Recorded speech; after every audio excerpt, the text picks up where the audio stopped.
biar betik.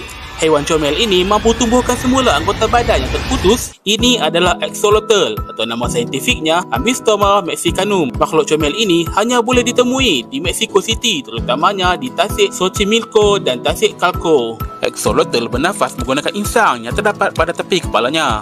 Selain itu, seperti amfibia lain, ia juga boleh menyerap oksigen melalui kulitnya. Lebih menakjubkan lagi, kalau tangan, ekor atau organ dalamannya rosak, dia boleh regenerasi semula. Malah dia siap boleh tumbuhkan semula sebahagian daripada otaknya. Dah macam watak hero Deadpool dan Wolverine kan?